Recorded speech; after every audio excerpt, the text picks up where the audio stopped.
Maybe Brandon should hire Joe Frazier for his coach. Yeah, that'd be a good idea. Actually, bad idea. He'd probably only hire him for 2 months, then fire him, then go back to his old coach, and then say he sucked as a coach, even though he put on 15 pounds of muscle.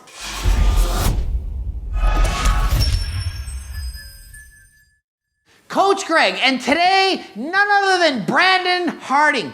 We're going to be going over his off-season anabolic PD cycle. Does it make sense? Is it stupid? Is he learned anything from his past? And so on. He recently made a video titled High Calorie, Unnatural Full Day of Eating for a Pro Card. 4,500 calorie day. He's not trying to trick anyone. He's open and honest. He say, hey, I'm on PDs, and this is what I'm eating, and here it is. You think what you think. Today, I'm going to be taking you through a full day of eating, showing you everything. I'm currently eating. I'd like to start prep in December for a show around April time. I spoke about this in my previous video. That's kind of the goal, the time frame in which I want to start prep. So we have 4 months left to pack on as much muscle as possible. Okay, so he's going to start dieting in 4 months, which means he's got to eat a disgusting amount of calories and bulk up in order to put as much muscle on as he can. No, he doesn't need to do this. Why do people keep thinking that you need to do this? You think you need to force feed and ram in as many calories as you can to put on muscle? Remember, Coach Greg coached Brandon Harding in his off season. 3,500 calories a day was his average, and he put on 15 pounds. Most of it was muscle in 3 months. Did I force feed him? No! You guys remember, you saw the before and afters. Do I make this shit up? No, it worked. It clearly worked. It so obviously did work. So why does he now have to force feed a bunch of calories to put on muscle? Why? And what happened to all that muscle that he grew with Coach Greg in the first place? What happened?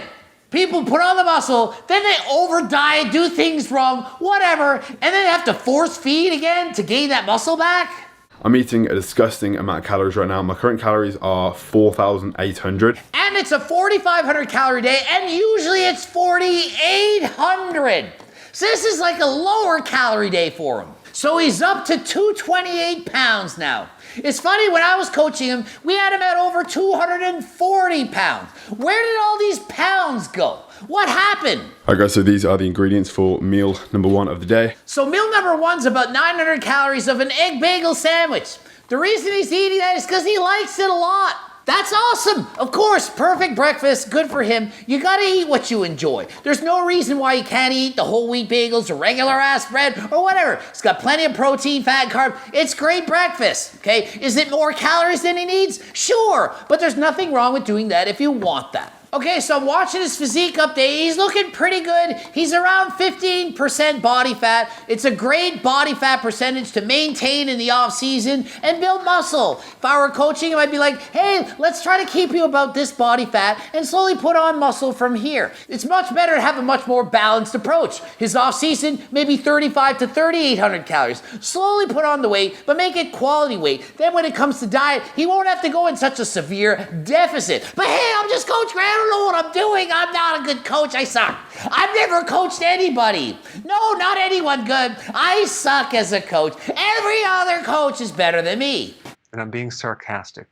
Thanks for watching. The reason I like to do them outside is because it's only natural lighting. You can manipulate a picture with like a natty lighting by taking it inside with like down lighting and stuff, but outside you can't hide anything. Good advice from Brandon. When you're sending progress photos to your coach, send actual photos that aren't trying to make you look better than you really are.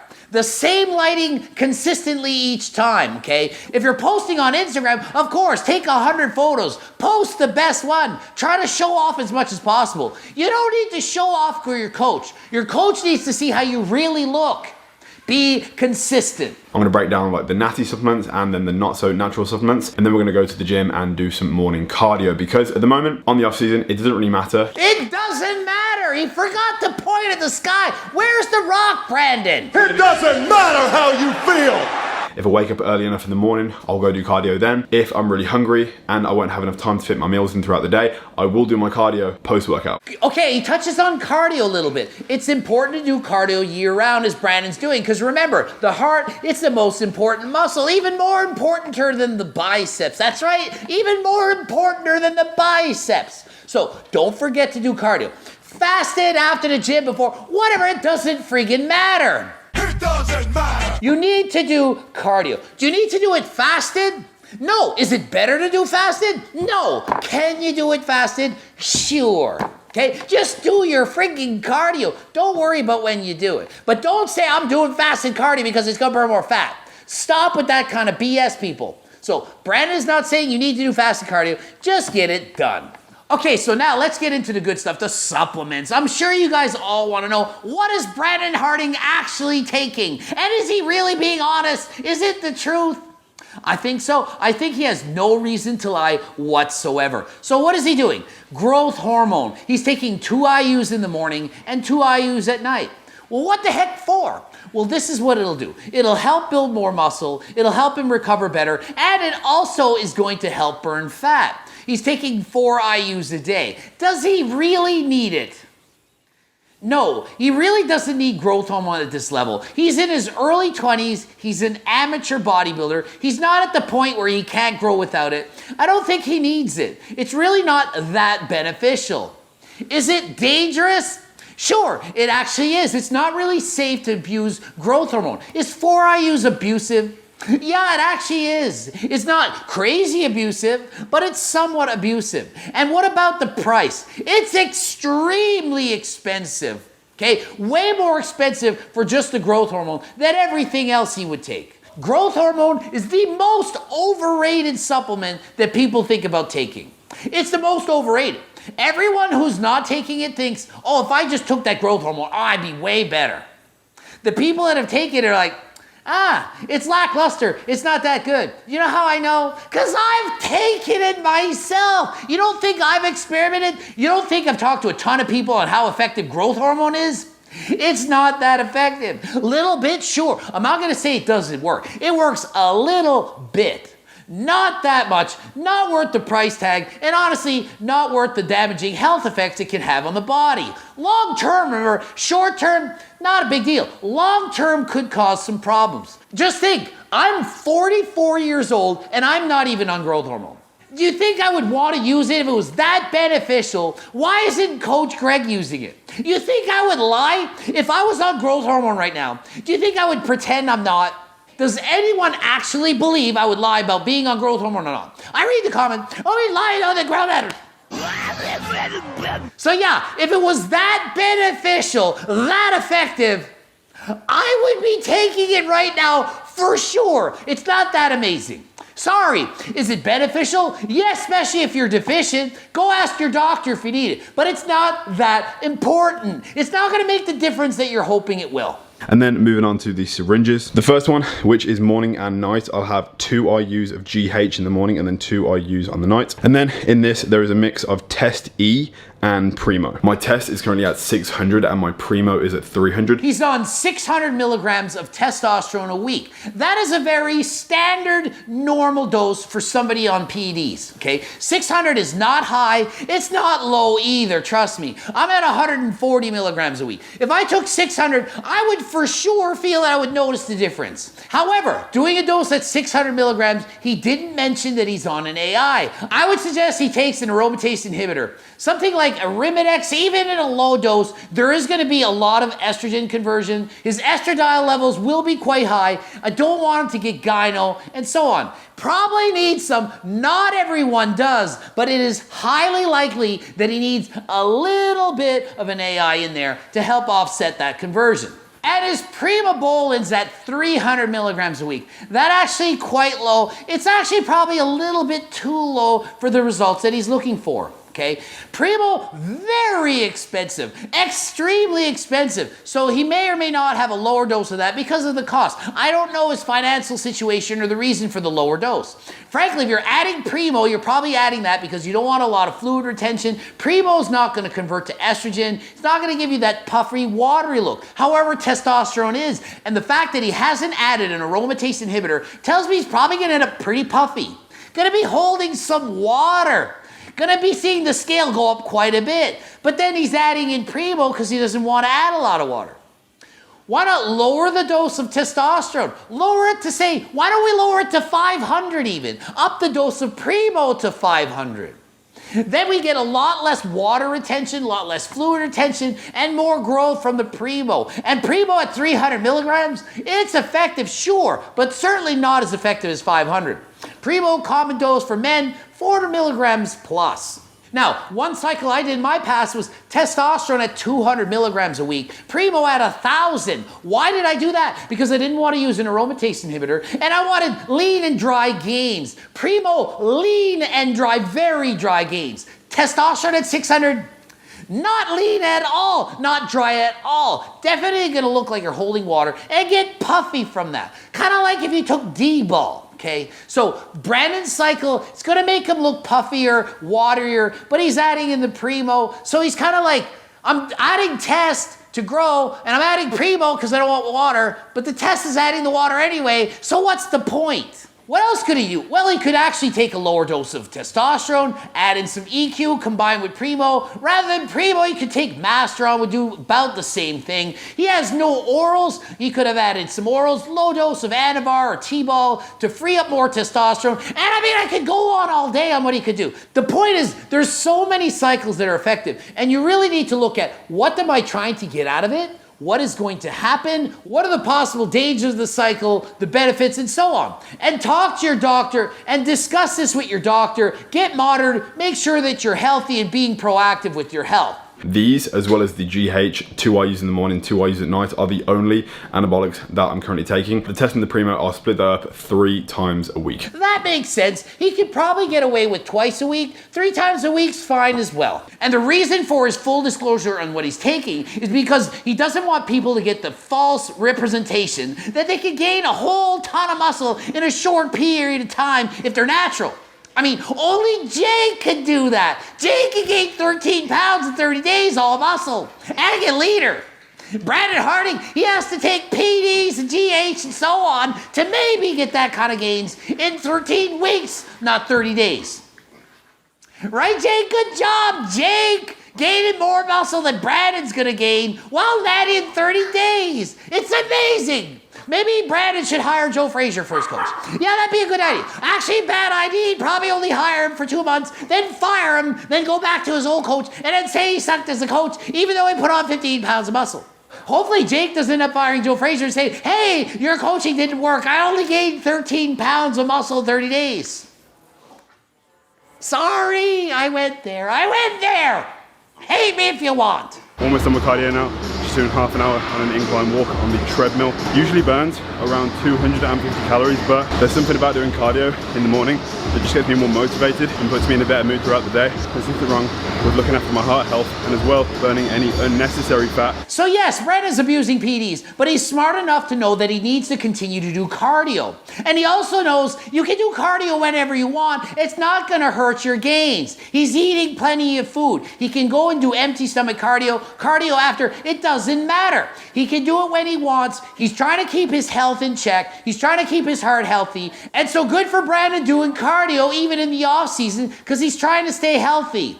Abusing PEDs is not healthy. So make sure you at least do everything else you can to make sure that you don't die from the abuse that you're doing to yourself. And not being hypocritical, I've abused PEDs too. But I also ride my bike, exercise, stay in shape, and eat healthy to make up for the crap that I've done. When I say you genuinely feel better after doing cardio, like I'm not just saying that to be like, oh yeah, I'm so fitness, like I do fitness and stuff. No, like I genuinely, like after doing cardio, I just feel so much more awake now. That's correct. Cardio literally releases endorphins, feel-good hormones. Kind of like you're on drugs, feeling good, but you're not on drugs. You're on exercise. Exercise is a reward.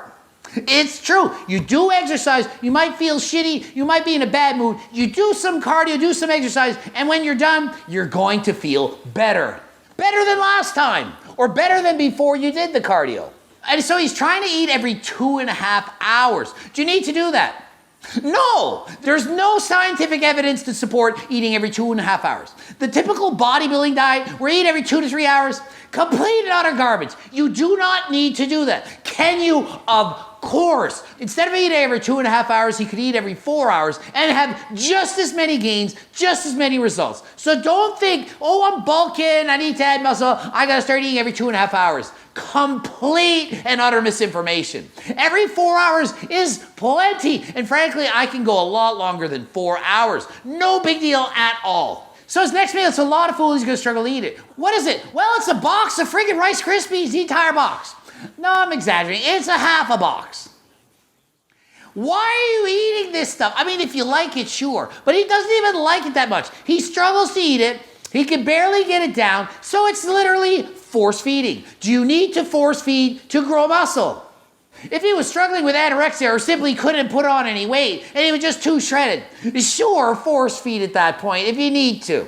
But when you're already at a healthy weight, you don't need to force in these dramatic excess calories to put on muscle. Right, Didi? It's a lot of food, and I'm going to struggle to eat this within such a small window, but it kind of has to be done. So meal 2 and 3 have been switched around because meal 2 is usually my pre-workout meal. And I could go every macronutrient he's eating in his meals, but why bother? He's eating a shit ton of food, of a variety of different foods. He's eating way too much food. He's like, oh, I need 240 grams of carbs from the cereal. No, you actually don't. That's way too much. Why cereal? What rocket science nutritionist came up with? You need to eat a cereal, this many grams of carbs. No, you don't. It doesn't have to be cereal. It can be, but it don't need to be. And he doesn't even seem to be enjoying his food. You should at least like what you're eating. It's off season. It's not like he's on some strict diet. You should be loving what you're eating. Sometimes when I eat these meals, I like to watch YouTube videos, Netflix, even sometimes go back and forth through emails because it just does take a long time. So it's nice to like actually be productive. So basically, Brandon eats his meals while watching Netflix, Coach Greg and chill. And then after that, he gets on with his day. All those times where I'm not hungry at all and I have to stick on like a motivational bodybuilding video just to get the food down. Probably for right now, I'm gonna put a YouTube video on and delete this meal. I hate this kind of nonsense. This is what I really hate about bodybuilding is that people think, oh, you need more food to grow. Eat big to get big. No, eat big to get big and fat. And why can he only have 200 mils of almond milk? Is it really gonna hurt that much to have another cup of almond milk with about 17 cups of freaking cereal? Who eats 200 mils of almond milk with the biggest bowl I've ever seen of cereal? I'm definitely going to invest in a more carb-dense cereal because that took way too long to eat and I feel very full. The cereal that I have has to be less than 5 grams of fat per 100 grams. You know, because if it had 6 grams of fat per 100 grams, well, that's throw it all off. He'd probably gain fat then. Because it's all about macros and the percent of macros. As long as he eats the certain correct ratios of macros, oh, it's all going to turn to muscle. It's such BS. I mean, come on, really? You can't have cereal that have 6 grams of fat in the cereal? He even said, I need to eat a more carb-dense cereal. What he meant to say or should have said is he needs to eat more calorie-dense foods because he's trying to eat so many calories. The more calories in the smaller amount of food, the better. If you're full, you need to eat the opposite of what Coach Greg says to eat. You need to eat high-calorie-dense foods like nuts, things that have a lot of calories, because then you can eat and not be full. Makes sense? About to demolish the pre-workout meal. It's about an hour after the first meal. Oh my God. Oh, all right, so meal done. So he has no idea how he's even gonna train legs and not be sick because he's eating so much freaking food. And if that's not enough, he has to have a pre-workout drink with carbs in it. More carbs, more, I need more food. Is this a mukbang video? Why do you need to eat so much? This is not gonna turn to muscle. It's not worth it. You should go to the gym and enjoy your workout. You shouldn't feel like you're gonna throw up the entire time. How are you gonna train properly when you can't even function? After drinking a pre-workout and sipping an intra-workout full of carbs throughout the workout, but you have to eat if you want to grow. Why? Because the other 1,000 grams of carbs that are in your body right now aren't effective? Where do they go? They disappear with magic? It makes no sense, people. An intra-workout carb drink when you've already stuffed your face with carbs all day? Are you kidding me? He doesn't need more carbs. But he thinks you need this to grow. He can barely speak. He's burping. He can hardly record a freaking video because he's eating so much. And another post-workout meal right after the gym. Another low-fat meal that's high in carbs. I mean, frankly, this kind of a diet reminds me of somebody that's on insulin. But I mean, he's honest and open. He says everything he's taken. So why would he lie about taking insulin? So obviously he's not on insulin, but the way he's jamming back so many carbs, it's as if he's on insulin. But he's not. So I don't know why he's bothering to say you need so much carbs and be easy on the fat. And what's the problem with fats? Does he have a thing against fats? Why can't he have more fats in his diet? Fats are high calorie dense foods. There's nothing wrong with fats. Why can't he have healthy fats in his diet? I don't get it. I do need to eat this meal now because it is getting late and I have 2 more meals to eat after this one. I mean, he's not hungry. He has to finish his post-workout meal. It's getting late and he has 2 more meals to eat after this. What is wrong with him? Why is he having to follow this diet? This doesn't make sense. It's getting worse as we go. I mean, it's not that the food selections are bad. It's just it's too much. He doesn't need it. I mean, really, he has 2 more meals left. You telling me that the 1 more wouldn't have been enough? No, oh, if I skip that 7th meal of the day, nope, I'm just going to be catabolic, not gain any muscle. No, no, and no. Final calorie count today is 4,814. 4,814. Then you got to get up and do it all over again. This is not how to gain muscle. A lot of people probably looking up to Brandon because he has a good physique. He's trying to turn pro. Who knows, maybe he will. But you don't need to eat like this. This is not the way to put on muscle. Oh, but Coach Greg, you're only 195 pounds. What do you know? I actually know a heck of a lot. Anyway, we're ending it here. GregDoucette.com for coaching. Greg Doucette, IB Pro. Blue put up 2 videos. Please watch one. And until next time, I'm out.